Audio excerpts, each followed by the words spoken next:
Bonjour, je suis ravie de vous retrouver pour cet épisode bonus de la mini-série du podcast Stratégie somatique, donc une mini-série dédiée au système nerveux à l'ère de l'IA pour les dirigeantes, les dirigeants et leurs équipes. Et pour cet épisode bonus, j'ai vraiment l'immense plaisir et honneur de partager cet épisode avec Gaëlle Picard-Abézies. Donc Gaëlle, bonjour. Bonjour. Et, et vraiment, je te remercie énormément. Cet épisode, on l'a pas encore enregistré, mais rien que nos échanges a été extrêmement des moments très précieux pour moi. Donc déjà, je te remercie énormément. Je te remercie d'avoir accepté de participer, de partager ton point de vue. Et le dialogue qu'on va pouvoir avoir aujourd'hui, c'est pas pour parler spécifiquement de techniques sur l'IA, même si tu es une experte et tu vas pouvoir nous présenter ton expertise, mais vraiment échanger sur l'humain qui nous pouvons être à cette ère de l'IA, comment ça va pouvoir évoluer, quel choix on a aussi en face de nous et vraiment, voilà, on va se laisser porter par différentes thématiques qui sont aussi des engagements pour toi. Donc, je te laisse te présenter pour commencer. Alors, très rapidement, 20 ans d'expertise dans la tech avec, depuis quelques années, une transversale sur l'intelligence économique, deux verticales sur l'intelligence artificielle cette fois-ci et la cybersécurité. Depuis 1 an et demi, j'ai fondé une structure qui s'appelle Athenia Consulting, qui est sur les sujets d'accompagnement et de stratégie de start-up, mais aussi d'autres structures.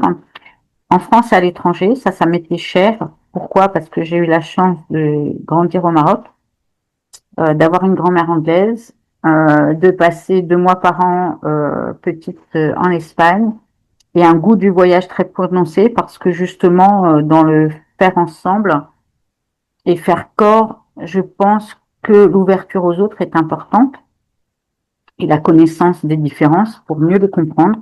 Donc voilà, j'enseigne aussi depuis 2 ans à l'ESSILV en master en intelligence économique et cybersécurité.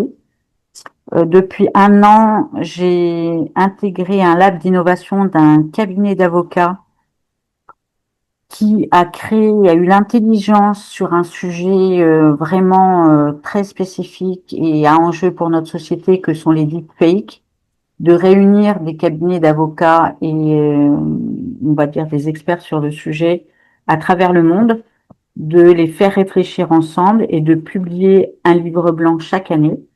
Donc je suis en rédaction actuellement sur les enjeux et ce qui est bien, et c'est rare en fait parce que le milieu des avocats est un milieu très fermé, de faire matcher comme ça donc des avocats, des experts en IA, en cybersécurité, etc. Donc le cabinet s'appelle Firsch et je remercie encore Claire Poisson de m'avoir intégré de l'initiative.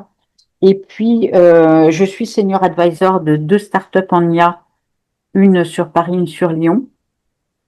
Ça c'est aussi important parce que en parler c'est bien, mais avoir les mains dans le cambouis, de voir ce qui s'y passe quand on répond à des appels d'offres, quand on essaye de développer pour des clients, quand on essaye de comprendre au-delà des cas d'usage, qu'est-ce que ça va impacter justement au niveau des salariés, etc. Donc c'est important pour moi d'avoir complètement les mains dans ces sujets-là de terrain. C'est très très important, toujours être proche du terrain. Et puis pour finir, comme tu as compris que le Maroc, c'est aussi ma Madeleine de Proust, on va dire les choses comme ça. J'ai eu la chance de rencontrer une femme extraordinaire qui pilote le pôle de doctorat en IA éthique à l'université Mohamed Ier à Oujda, s'appelle Saïda Belaouli, et qui m'a proposé cette année, au mois d'avril, d'intégrer leur pôle de recherche en tant que membre externe en IA éthique. Donc voilà, ça me permet aussi parce que on en parlera peut-être après. On parle pas souvent de l'Afrique, mais il se Mm. passe des vraies choses aussi dans la technique. Ça avance beaucoup plus vite aussi parce que nous, peut-être on y était au début, mais on a fait beaucoup d'erreurs. Ils ont vu les erreurs et du coup, ils ne les font pas ou peu pour aller plus vite. Donc voilà pour me présenter rapidement.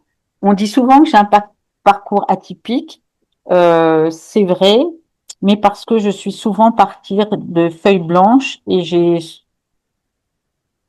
j'ai aussi raté des choses. J'ai aussi, on n'a pas cette culture de l'échec, je trouve, en France. Et c'est dur, du coup, de les vivre. Quand on a un pied à terre, un genou à terre, voilà, plutôt de se relever. Mais j'ai eu des échecs professionnels, des échecs, voilà. Et, et pour moi, j'ai beaucoup grandi avec ces échecs. Donc voilà, je voulais passer ce message-là parce que souvent, voilà, et puis je peux avoir des amis qui en ce moment sont en difficulté ou autre, c'est pour ça qu'autour de soi, il faut avoir beaucoup de bienveillance et avoir cette notion, et notamment quand on est dans des grands groupes ou quand on crée de l'entrepreneuriat comme ça, que d'abord c'est long, et puis il peut y avoir des hautes vagues et des bas de vagues. Voilà, Mm. et que des fois on prend la tasse. On boit la Mm. tasse aussi parce que j'aime beaucoup l'océan et j'aime beaucoup nager. Et on peut, voilà, quand la vague, on la prend de pleine face et qu'on s'y attend pas. Mais c'est un message que je voulais faire passer parce que quand je vois sur LinkedIn, on est un peu dans le monde des bisounours, de tous les messages qui sont passés sur les réseaux sociaux de façon plus large. Ouais. Et, euh, et il faut que, voilà, qu'il y ait ce message que quand c'est difficile, il faut avoir des gens autour de soi. Ça peut être la famille, ça peut être des amis, ça peut être du professionnel.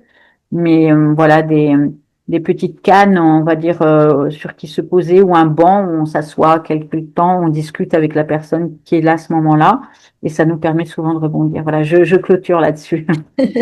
Mais c'est un magnifique message et je partage complètement ta philosophie pour avoir connu aussi des moments très difficiles, que ce soit personnel ou même professionnel. Eh bien, ça a toujours été en étant accompagné, en étant soutenu, que ce soit par des proches ou des professionnels, effectivement, que qu'on a cette capacité à percevoir les choses d'une autre manière et commencer aussi à apprendre de ces expériences et non pas à rester bloqué sur ces expériences. Et c'est typiquement ce que nous, en tant qu'humains, on peut s'apporter mutuellement. C'est cette connexion humaine et c'est peut-être un des sujets qu'on va pouvoir aborder aussi aujourd'hui.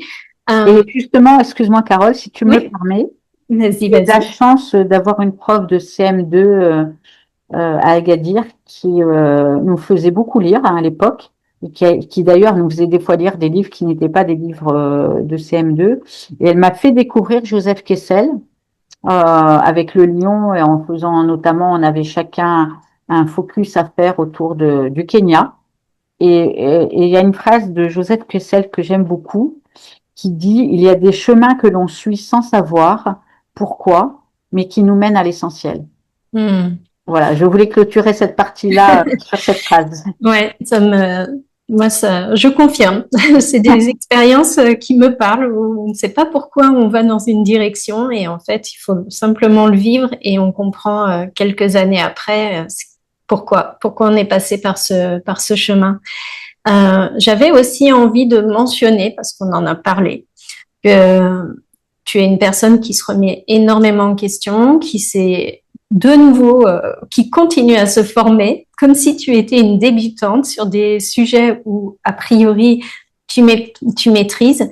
Et, et ça, justement, est-ce que c'est pas déjà quelque chose de précieux à l'ère de l'IA, où énormément de tâches sont déléguées à la technique pour justement rester tout ce que un être humain a comme capacité et comme potentiel que l'IA ne pourra pas avoir. Est-ce que justement Ouais. cette manière d'être que tu as Alors, spécifique? moi, c'est mon histoire un peu atypique, mon parcours qui a fait que j'ai été obligée de me former, de m'auto-former, de passer des formations certifiantes, parce qu'en fait, j'avais commencé un parcours après un bac scientifique et biologie. J'avais commencé un parcours dans le management culturel parce que je suis passionnée de culture, etc., dans différentes structures. Et puis un jour, juste à la veille de l'été, la structure où j'étais, qui devait être achetée, nous annonce qu'on allait être licencié. Et donc, j'ai dû me reformer, aller sur un autre métier. Et puis dans cet autre métier, j'ai évolué, je me suis formée. Donc tout au long de mon parcours, finalement, j'ai dû me former et m'adapter parce que les technologies arrivaient, parce qu'il fallait être efficient, parce qu'à la base, je ne suis pas ingénieur, souvent ce qu'on m'a reproché. Et donc du coup, il fallait être, comme on dit, excuse-moi cet anglicisme, mais up to date.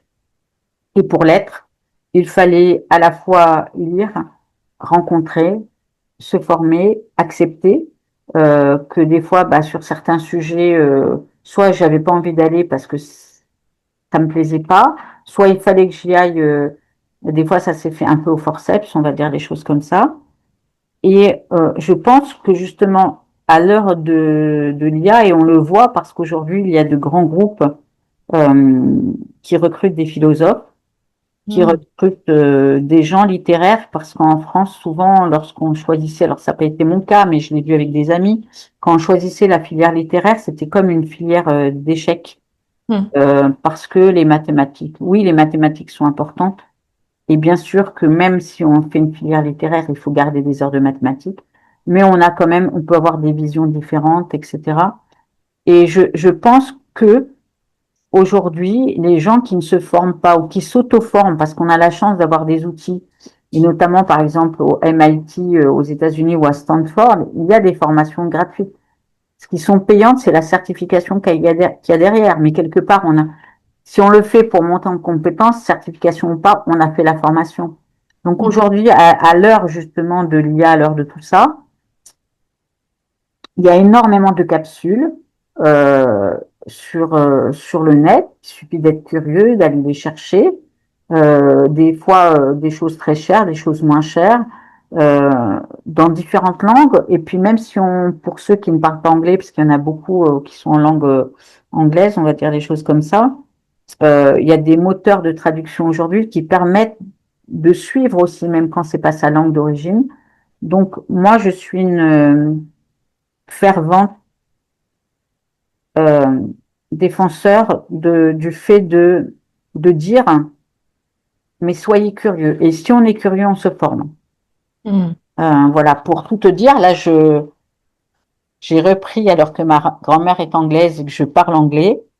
Mais comme j'ai de plus en plus d'échanges en anglais business avec une technicité que je n'avais pas, depuis, voilà, je prends des cours en ligne avec une femme passionnante qui est en Afrique du Sud.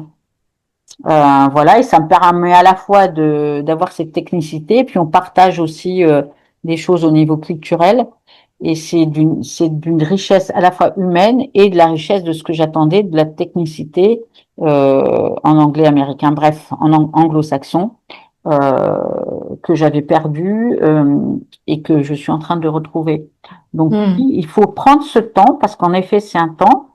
Bah, il y a tous les lundis à 8 heures du matin. Voilà, et on me dit quoi, à 8 heures du matin, tu es en cours d'anglais. Oui, à 8 heures du matin, je suis en cours d'anglais parce que ça me permet après de démarrer la journée et ça m'impacte pas la journée. Donc, Mm. il y a toujours des façons de faire, il y a juste une volonté derrière. Mm.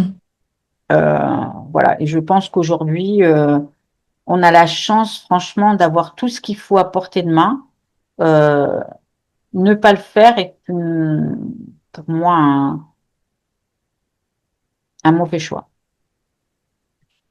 Ouais, par rapport à tout ce que l'IA est capable de faire, c'est effectivement ce qui peut nous permettre d'exploiter vraiment nos capacités, de donner du sens à ce que l'on peut apporter aussi, j'imagine, en ayant cette curiosité, en continuant à apprendre, en se formant et même si c'est OK pour toi, tu m'avais partagé ce sujet d'un de tes élèves qui était aussi un sportif par ailleurs et qui pouvait finalement être assez réservé, mais qui a eu quand même, grâce à aussi cet engagement qu'il avait dans le sport, cette ouverture, cette curiosité, a eu une idée assez incroyable et a développé un business assez fulgurant. Voilà, et ça lui a permis de sortir du lot par rapport à des élèves peut-être un petit peu plus Oui, concentrés juste sur la matière, quoi. c'est un élève qui m'a beaucoup touchée parce que les premiers cours, il était au fond de la classe.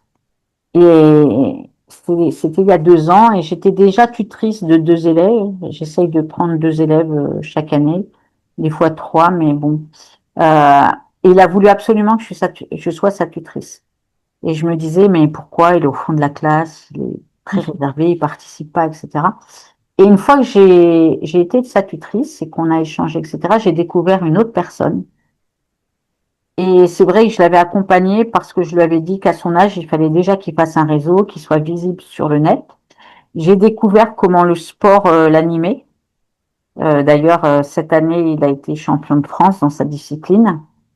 Et puis, j'ai découvert un garçon qui faisait que son histoire, je dis un garçon, mais un jeune homme, que son histoire, etc., faisait qu'il était introverti comme ça, alors qu'il avait un potentiel et il lui fallait cette confiance en soi. Donc, je pense que le sport lui a amené, que l'école, le master en cybersécurité lui a amené. Et puis après, il a eu une rencontre qui lui a permis de créer en effet une structure pour la création de sites web qui aujourd'hui fonctionne très bien en quelques mois. Et son histoire, en fait, m'a bluffé parce que des fois, je me dis qu'il y a peu de choses, que ça soit le sport, la musique ou l'art, en fait, les activités qu'on a en parallèle de ces activités professionnelles sont importantes, il faut toujours en avoir Mm. de me lâcher. Et quand je passais à l'époque du recrutement pour mes équipes ou autres, j'avais toujours une question de demander quelle était votre passion. Et j'étais étonnée de voir que finalement, il y avait peu de gens qui avaient des passions dans la vie. Mm. Et pour moi, ça faisait vraiment la différence. Parce que, en fait, le monde professionnel ne peut pas être une activité en soi. Mm. Donc voilà. Et justement, on peut être meilleur, plus performant, etc. si on est nourri par ailleurs, par des Mm. passions, par des centres d'intérêt, parce que ça peut être pas une passion, mais des centres d'intérêt. Et c'est vrai que voilà, j'ai la chance aujourd'hui d'avoir donc via le master en cyber, là, je suis tutrice de 5 élèves. Mais cette année, j'ai aussi, alors ça a été une demande indirecte, où on m'a demandé d'accompagner une jeune femme qui est au Maroc et qui était en dernière année d'école d'ingénieur. Et qui, pareil, assez introvertie, pas présente sur les réseaux sociaux, etc. Et que j'ai accompagné à un certain âge. Elle vient d'avoir son diplôme, elle m'a informée, elle m'a remerciée et tout ça, c'est une grande fierté parce que je pense qu'aujourd'hui, à cause de l'IA, mais pas que, on est très connectés, on est nombreux, nombreux sont les personnes à avoir 2 portables, à avoir etc. On n'a jamais été autant connectés et autant seuls dans cette société, à la fois professionnellement et personnellement. Et je pense que faire des bridges, des ponts entre les gens, tendre une main parce que soit une personne est en difficulté, soit une personne a besoin un peu d'expertise, tout en sachant que je suis pas Mère Teresa non plus, soyons clairs, que j'ai une société à faire tourner, etc. Mais pour moi, c'est dans les valeurs et dans l'éducation que j'ai pu avoir, et c'est majeur et j'ai besoin de ça en fait. Je Mm. m'octroie le fait d'avoir un nombre en fait de jeunes parents à accompagner, à aider. J'ai été il y a quelques années dans le cadre de l'entreprise, et ils avaient mis ça en place il y a déjà quelques années, et une association qui s'appelait Nos quartiers ont des talents. Allons. Donc j'ai Mm. j'ai été tutrice de nombreux jeunes pendant quelques années, je crois plus de 6 ans, voilà.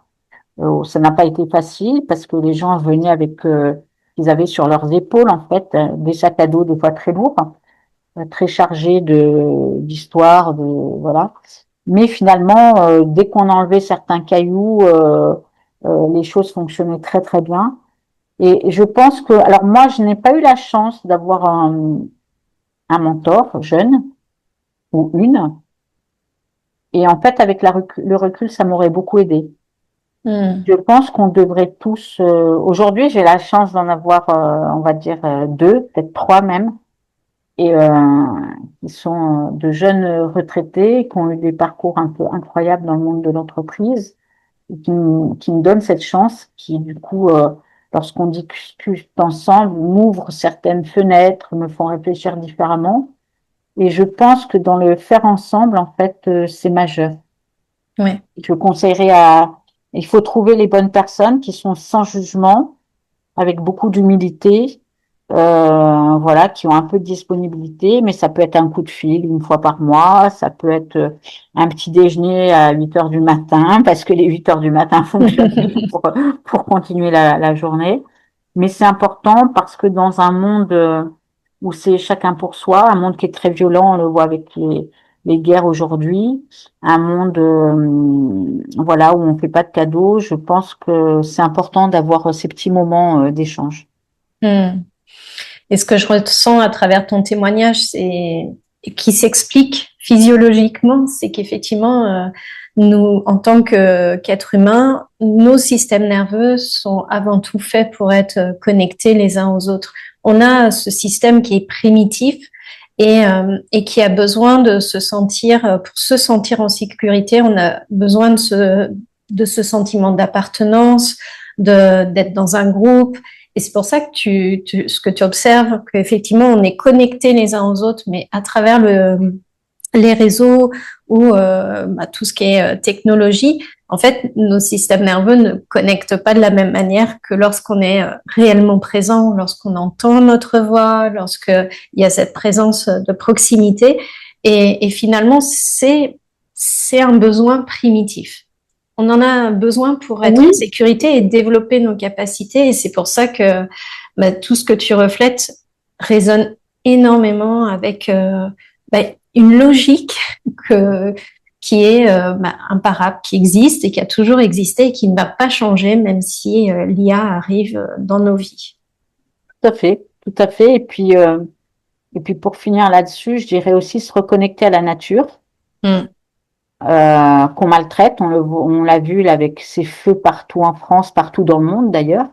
Oui. Se reconnecter à la nature, lâcher tout, aller se balader le long d'une rivière, en forêt. J'ai la chance d'habiter pas très loin de la Seine et pas très loin d'une forêt. Et ça m'arrive souvent, voilà, de lâcher tout et des fois même aller me balader très tard, à 23 heures. Je dis à mon mari, allez, mais qu'est-ce que tu veux faire? Non, j'ai besoin d'aller marcher. Et je Mm. pense que ça, on l'oublie et c'est pour ça. Alors, j'ai pas encore fait la route de Saint-Jacques-de-Compostelle, je l'ai fait en voiture. J'ai très honte. Mais par contre, du coup, comme je m'arrêtais aussi aux étapes des marcheurs, et parce que je l'ai faite deux fois en me baladant en Espagne, j'ai échangé avec beaucoup de marcheurs et je l'ai fait à 5 ans d'intervalle et je me suis rendu compte qu'il y en avait de plus en plus. Mm. Avec des âges vraiment des très jeunes, des très vieux, des gens qu'on voyait pas, qui venaient d'Asie, etc. Et je pense que c'est un mouvement de fond qui va s'accélérer, où justement, avec tous ces outils qu'on nous met à disposition, avec toute cette pression professionnelle qu'on a, l'humain, de quel que soit son territoire d'origine, quelle que soit sa culture, etc., a besoin de se reconnecter à la nature et aux essentiels. Et même ceux qui marchent seuls font des rencontres et finissent par marcher à trois, à quatre, etc. J'ai eu des histoires incroyables qui m'ont été racontées. Et j'espère qu'un de ces quatre, je vais m'y préparer pour la faire. Je te le souhaite parce que je pense que c'est vraiment une expérience. Moi, j'ai pas la possibilité de le faire avec mon souci de santé, mais c'est vrai que ne serait-ce que même d'autres types d'activités. Moi, je fais du longe-côte maintenant que j'habite à côté de l'océan et ça crée une cohésion d'équipe. En plus, on est dans l'élément de la mer. Alors, bon, on évite d'y aller quand il y a des trop grosses vagues pour maintenir la sécurité, mais c'est vrai qu'il y a quand même un élément cette nature. Et quand on est dans cette pratique, ben, c'est incroyable de voir comme les gens se sentent heureux. Et au début, quand j'ai commencé, c'était surtout des personnes âgées, mais finalement, il y a de plus en plus de jeunes, des entrepreneurs, etc., qui viennent et ça les ressource, même quand c'est au milieu de la journée, parce qu'on dépend des marées. Eh bien, il y a quelque chose qui se passe et même moi, je bloque mon agenda pour ces séances-là et je sais que je travaille avant ou après, il y a une autre énergie. Et justement, à l'heure où on entend beaucoup les cabinets de conseil, les boîtes RH, les équipes RH parler de ce capital cérébral, puisqu'effectivement, le travail commence à être transformé pour chacun, que ce soit les dirigeants, toutes les équipes finalement peuvent être concernées par des tâches qui sont prises en charge par l'IA. Et du coup, une organisation dans le travail qui change, peut-être des journées où c'est que du travail, de la réflexion très stratégique, et il n'y a plus les petites tâches qui sont déléguées à l'IA. Donc, tout ça amène effectivement les experts à dire qu'il faut accompagner le développement de l'IA dans les entreprises par le soutien du capital mental, cérébral, capital du cerveau, pour que les humains puissent suivre et s'adapter aux changements. Est-ce que tout ce que tu as évoqué, finalement, d'avoir des passions à l'extérieur, pouvoir être connecté à la nature, d'avoir des philosophes dans les équipes, c'est pas ça aussi qui peut permettre de soutenir ce capital cérébral et ça nécessite finalement de pas simplement se dire on va former les gens ou changer d'organisation, mais revoir en profondeur comment on travaille et qu'est-ce qu'on attend et quel profil de personnes on souhaite avoir. Alors, moi, je pense qu'aujourd'hui, les dirigeants doivent avoir beaucoup de courage pour mettre en place des stratégies dans ce sens. Parce que ce que j'observe, c'est que il y a quelques années, être manager, c'était le Graal. Aujourd'hui, plus personne ne veut manager. Mm. Ou rares sont les personnes qui le font réellement avec attention et comme et un bon manager, c'est-à-dire sur à la fois la transmission, mais aussi avoir des gens meilleurs que soi dans ses équipes et ne pas faire du management ou du flicage, comme on dit, du management à la culotte avec des comptes rendus, etc. Parce qu'en fait, on est arrivé dans une société de la défiance beaucoup, et non plus de la confiance. Euh, et ce qui se passe avec l'IA, ce que je vois, c'est qu'en effet, comme elle facilite certaines tâches, et c'est tant mieux, comme elle permet, moi-même, j'ai des agents IA sur mon téléphone, puisque je fais énormément de veille, donc j'ai programmé des agents IA pour perdre moins de temps, ce qui me permet de basculer ailleurs. Mais moi, c'est pas pareil, parce que moi, je travaille pour moi. Donc, je travaille pour mes clients. Je travaille, voilà, j'ai pas quelqu'un qui derrière est en train de regarder à la minute combien de temps j'ai fait mon étude de marché. Est-ce que les temps de clients que j'ai contactés sont les bons? Est-ce que l'appel d'offres, il y a des choses qui me font vraiment peur. C'est justement lié au management.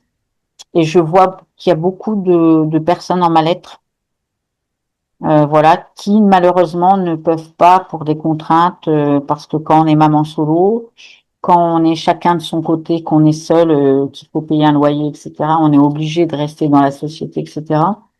Ce que je vois de ce mal-être, c'est quand même, là, j'ai eu la tristesse là, d'apprendre par les réseaux sociaux le décès de quelqu'un avec qui j'avais travaillé suite à un burn-out là, cette semaine.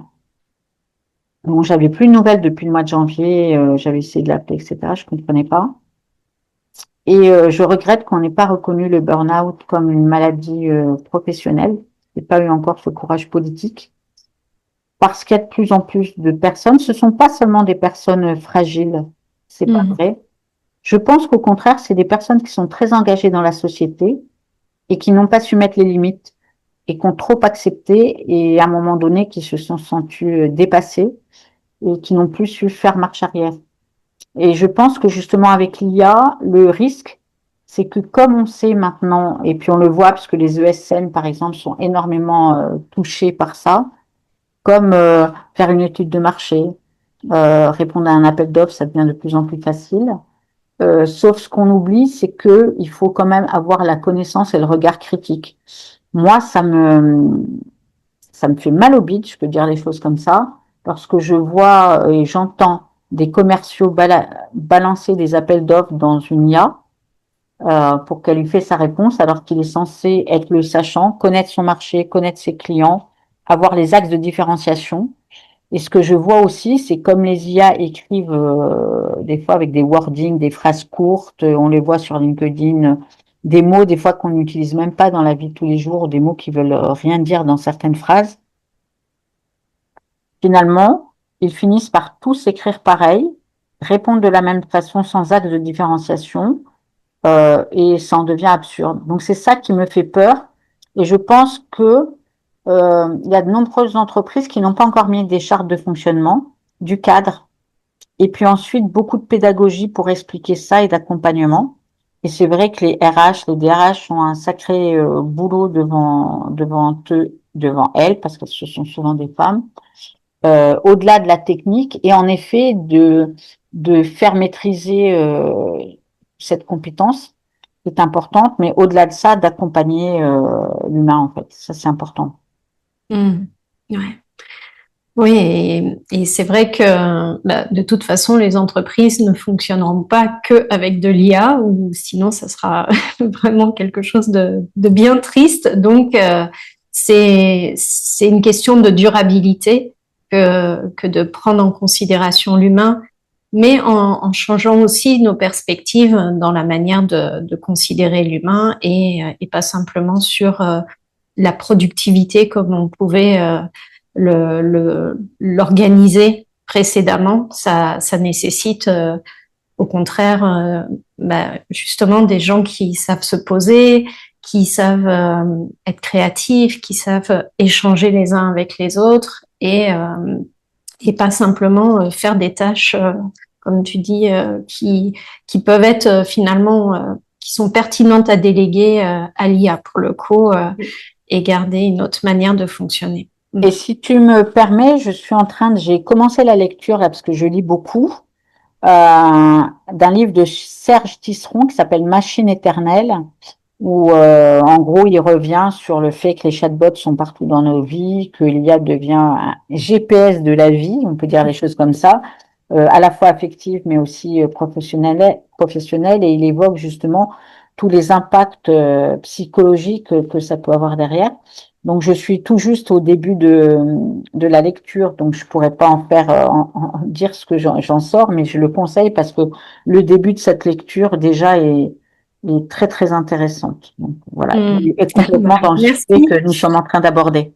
Merci de le mentionner. C'est vrai que, par exemple, je pense à une de mes clientes qui me disait que le dirigeant avec lequel elle travaillait ne pouvait plus, là, maintenant, prendre une seule décision sans l'IA. C'était ponctuel au début d'année et là, maintenant, c'est comme si tout devait passer par l'IA. Et c'est vrai que même en neurosciences, ils peuvent observer qu'il y a une réduction des capacités cérébrales au fur et à mesure que l'IA est utilisée de manière de plus en plus importante pour remplacer notre propre réflexion. Donc quelque part, c'est se mettre une balle dans le pied sur notre carrière, sur notre capacité à apporter quelque chose d'utile ou pour certains peut-être même juste pour maintenir son titre ou passer au titre suivant, mais quelque part ouais il y a un engrenage qui peut très très vite se mettre en Oui, place. je dirais bienvenue dans un voyage en absurdie. Et dans ce monde-là, justement, toi, tu as un engagement qui est très fort pour soutenir les femmes à prendre leur place, à prendre leur place de leader, leur place d'experte. Et je serais curieuse d'avoir ton regard sur aujourd'hui comment avec l'IA, tu observes ce que tu vois, si les tendances sont positives ou pas, et de ce que tu m'as partagé, tu vois aussi que l'IA et les femmes abordent l'IA d'une autre manière. Est-ce que Ouais. Ça peut Alors, être intéressant. avant, pour tout te dire, j'aimerais passer un petit message. Je pense qu'il faudrait apprendre à conjuguer le verbe oser à tous les temps et à toutes les personnes. Alors je le vois en France, mais je le vois ailleurs, parce que notamment, là, je suis en train de coécrire, après une enquête d'un an, un livre où j'ai questionné plus de 130 femmes dans le monde, justement, qui ont un lien très proche ou moins proche, transverse avec l'IA. Et ce que je vois, c'est qu'aujourd'hui, elles osent prendre les chemins de traverse, c'est-à-dire se reconvertir, se former, devenir manager, changer de pays, si elles n'arrivent pas à trouver des fonds, par exemple. Si dans leur pays, il n'y a pas les formations qui vont bien, soit elles se forment en ligne, soit elles vont dans d'autres pays, elles y restent ou elles reviennent. Et je pense, même si, alors on n'arrête pas de dire en France, il n'y a que 23%, mais dans d'autres pays, elles sont 55%, dans les universités, 60%. Donc on devrait aller voir ce qui se passe ailleurs, parce qu'il y a quand même un mouvement de profondeur. Et j'ai rencontré tellement de femmes inspirantes, qu'elles soient en Inde, qu'elles soient en Corée, qu'elles soient aux États-Unis, en Argentine, dans des pays dont on ne parle jamais, la Mauritanie, euh, des femmes qui osent, qui sortent de leur sentier battu, justement. Et en fait, c'est un peu comme cette fable de La Fontaine, qui est le chêne et le roseau. Et elles savent à un moment donné, ben, comme le roseau, il y a un peu de vent, etc., savoir être flexible, ou comme le chêne, s'il faut être fort et faire des choix, etc. Je pense à une femme que j'ai connue en France et qui maintenant est au Canada, qui n'arrivait pas à lever. Elle est partie avec son mari l'a suivie, et ses deux enfants s'installent au Canada. Elle se développe là-bas, ça se passe super bien. Elle n'a pas les freins qu'elle n'avait ici. J'en connais d'autres qui ont quitté des pays africains, etc. Parce on ne parle souvent, on ne parle pas de ces diasporas, de ces pays en fait, parce qu'il y a des diasporas partout.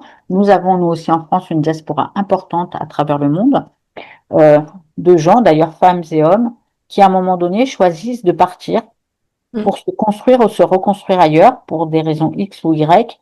Et ce que je vois avec l'IA, c'est que ça va plus vite qu'avant. Mm.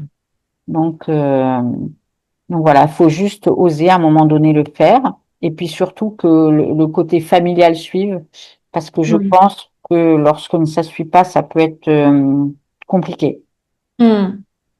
Et je Oui. pense à travers les âges, nous avons montré, nous les humains, d'ailleurs comme les animaux, mais nous avons montré que nous savons résister, que nous savons nous adapter. Donc voilà, donc il n'y a pas de raison de ne pas oser quand le moment se prête en fait. Ouais, ouais, ouais. Oui, et tu disais que tu me disais en amont que les femmes avaient une sensibilité différente, avaient des perspectives différentes dans leur utilisation de l'IA. Et peut-être que ça rejoint ce que tu peux nous partager sur ce que tu as observé en Afrique. Il y a Oui, tout peut-être à fait. Globalement, on va dire à 80%, c'est des femmes qui s'engagent dans l'IA pour donner du sens. Je vais donner quelques exemples. J'ai rencontré une docteure qui était médecin et qui a eu un gros problème de santé et qui est allée donner des cours, du coup, en médecine liée à l'IA pour expliquer et développer comment le prédictif et le suivi de pathologie grave pouvait être fait plus facilement. J'ai échangé avec une femme au Liban qui à la base est chercheuse au CNRS qui utilisait l'IA, elle, parce qu'elle est spécialiste du cèdre et des forêts de cèdre. Ça lui permet de mieux suivre justement. Elle a fait toute une base de données, l'évolution du cèdre, qui est quand Mhm. même spécifique de cette région du monde. Et elle me disait, mais je me sens un peu, parce que je l'ai intégré dans le livre, et je me sens, c'est un peu opportuniste de ma part. Je dis, mais non, parce que finalement, vous avez fait une reconversion. Et pour donner du sens à votre métier et pour donner donc Beaucoup de femmes dans l'IA que j'ai rencontrées sont dans les secteurs de l'énergie, du climat, de la santé, de l'éducation, de la recherche, mais aussi du légal, Mm. dans le sens où avocate pour, par exemple, j'ai découvert qu'au Brésil, il y avait les lois étaient très en avance, comme en Europe, sur les sujets d'IA, et j'ai rencontré de nombreuses avocates brésiliennes qui ont décidé de d'orienter leur carrière pour mieux accompagner les entreprises, mieux accompagner l'État. Voilà, et les femmes, alors à 80%, hein, il y a les 20% de femmes qui sont pas dans cette démarche-là, mais souvent à 80% sont vraiment dans des sujets où elles veulent donner du sens, elles veulent accompagner, elles veulent changer les lignes, faire changer les lignes de soit de la société, soit d'un secteur d'activité. Souvent, elles sont aussi à la tête de fintech dans le Mm. domaine bancaire et en Afrique aussi, puisqu'il y a des systèmes de paiement, de tontine, etc., qui sont culturellement différentes. Elles veulent que les cultures orales, le patrimoine immatériel ne soit pas perdu, donc elles créent aussi des systèmes pour ça, etc. Franchement, c'est très très inspirant de ce qui se passe voilà là-bas et pour dire aussi avec ces gros systèmes d'IA qui sont de deux côtés opposés de la planète, souvent en Chine ou aux États-Unis, de dire ben nous aussi on a une culture, on veut justement que quand on fait une recherche dans ces moteurs d'IA, notre culture ne soit pas invisibilisée. Donc Mm. créons aussi des modèles open source, des sujets, même si souverain, c'est des fois difficile parce que le hardware ne l'est pas, mais au moins dans la technicité, il peut l'être, etc. Donc, il y a comme le petit poussé, en fait, il y a des petits cailloux comme ça qui sont en train d'être mis et j'y crois beaucoup que ça va créer de grands chemins. Mm. Non, c'est très inspirant d'entendre tous ces profils, toutes ces initiatives, parce qu'on a peut-être tendance à entendre parler que des grosses machines. Et finalement, le monde, ce n'est pas que ces grosses machines, c'est toutes ces initiatives de ces personnes et dans des pays qui sont effectivement parfois moins connus ou reconnus pour, euh, pour leurs initiatives et qui pourtant peuvent avoir de réels impacts. C'est ce que tu disais par rapport à l'Afrique, où il peut y avoir de vrais impacts pour les personnes. J'ai oublié de parler aussi de l'agriculture où il y a des vraies Oui. choses qui se mettent en place aussi grâce à l'IA. Mm. Bon, ça, c'est vraiment précieux d'avoir aussi conscience parce que c'est aussi ça, toutes nos croyances sont renforcées par une partie de notre cerveau qui va forcément toujours se concentrer sur ce qui conforte notre propre opinion. Et si on veut vraiment soit sortir un petit peu de ce qui se dit en majorité, c'est vraiment à soi de faire la démarche, de s'ouvrir, d'aller creuser, parce que et de se dire, je sais qu'il y a d'autres possibles, il y a d'autres expériences, il y a d'autres parcours, et, et c'est comme ça que on peut créer quelque chose de différent parce que notre cerveau, une fois qu'on lui a transmis ce genre d'informations, eh bien, il va pouvoir trouver les preuves aussi et commencer à changer sa manière de regarder. Et ça, c'est lié aussi à toute notre physiologie et c'est ça qui est passionnant. À partir du moment où on commence à aller dans une direction, notre capacité à voir les opportunités sont beaucoup plus grandes. Et c'est vrai que pour tous ceux qui peuvent avoir peur de l'IA aujourd'hui, peur par rapport à leur fonction, par rapport à ce qu'ils vont devenir, eh bien, c'est de se dire, OK, il y a du changement, mais il y a aussi des belles choses qui sont en train de se construire et comment moi je peux contribuer à ces belles choses d'une manière ou d'une autre. Et ça, c'est vraiment intéressant. Et il y a un autre aspect qu'on a abordé un petit peu ensemble, parce qu'on voit déjà la tension et la pression. En tout cas, toutes les personnes que je côtoie qui sont dans des entreprises aujourd'hui me disent, mais c'est le stress est encore en mode accéléré là, surtout depuis le début de l'année. Il y avait déjà eu un palier avec le Covid. C'est comme si l'IA amplifiait encore plus. Il me disait qu'effectivement, même les plus jeunes, finissent par tomber en burn-out rapidement. Donc, ouais, il y a une forme de pression accélérée déjà avec l'IA. Et ce que tu évoquais en tant qu'experte sur le plan technique, c'est que le début, en fait. Il va y avoir le quantique qui va suivre. Et, et finalement, si les personnes les entreprises, les personnes ne prennent pas le bon chemin maintenant, ça va être encore plus compliqué ensuite. Et c'est aujourd'hui qu'il faut vraiment prendre l'angle de ce qu'est être humain avec cette technologie. Je parle souvent de marche. Et donc là, je pense que la première marche, elle est à gravir, donc celle de l'IA, parce que la marche du quantique va être beaucoup plus haute.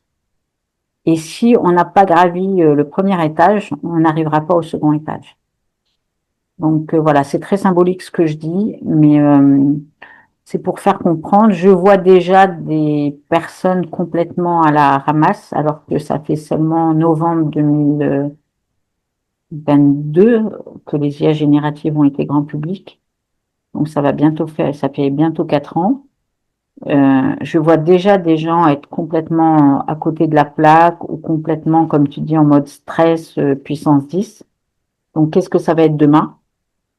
Il faut vraiment que les entreprises accompagnent, qu'elles rassurent. Ouais. Amener de la sécurité, on en revient. Donc c'est vrai que les cabinets parlent beaucoup de sécurité psychologique, qui est un concept qui existe depuis pas mal d'années, effectivement, mais qui commence aussi par de la sécurité physiologique. Et on en revient à ce qu'on évoquait tout à l'heure, être vraiment présent les uns avec les autres, s'écouter, euh, se connecter à la nature, avoir ces moments, voilà, pour libérer son esprit, pour se sentir bien, pour que le corps récupère, pour avoir la capacité finalement de travailler avec ces technologies et puis pour avoir les capacités à se transformer. Parce que finalement, ça nous demande de l'énergie à nous en tant qu'êtres humains de transformer notre manière de faire. Enfin, quand on se forme, on sent qu'on fatigue plus, que ça demande beaucoup à notre corps. Et finalement, ne pas prendre en considération le corps dans cette transformation, c'est assez dommage. D'espérer que tout se fasse dans le cerveau, c'est un peu comme si on nous coupait complètement. En tout cas, c'est vrai que c'est vraiment passionnant, tout ton parcours, les rencontres, tout ce que tu vois. Merci énormément pour ce partage. Et si tu avais juste voilà, une phrase ou un mot ou quelque chose à transmettre pour conclure cet échange, qu'est-ce que ce serait? Alors, si j'avais 2 mots en tête, c'est peut-être l'empathie et l'esprit critique. Mm. Voilà. Et peut-être d'autres phrases aussi, mais là, c'est tout ce qui me vient. Et pour dire, moi, j'ai un livre qui est sur ma table de chevet depuis très longtemps. Ce sont les fables de La Fontaine, parce que elles sont toujours d'actualité. Ça permet de jamais se prendre au sérieux. Mm. Voilà, je finirai par ça. On garde les pieds sur cette terre et on prend soin de nous et de cette terre en même temps, tout en acceptant les évolutions qui se mettent en place et en utilisant ces évolutions pour notre bien et pour le bien de cette planète quelque part. Tout à fait. Bah, merci énormément, Gaëlle. Ça a été un vrai plaisir et j'ai hâte de lire ton prochain livre sur toutes ces femmes. En tout cas, je serais ravie d'en faire la promotion et d'être présente comme pour la sortie de ton premier livre qui est déjà disponible. Mais Écoute, il sort mi-novembre. Je le coécris avec Laurence Delouia aux éditions Société et Management. Donc là, je suis sur les. Voilà, ce soir à 19h, je repars sur l'écriture. Donc voilà. bon, bah, bon Dernière courage à ligne. toi. Bon Merci. courage à toi et ça sera un plaisir de le lire. Merci à tous et que ce soit Gaëlle ou moi, on sera ravis d'échanger, de répondre à vos questions si vous en avez suite à cet épisode. Au revoir et à bientôt. Au revoir.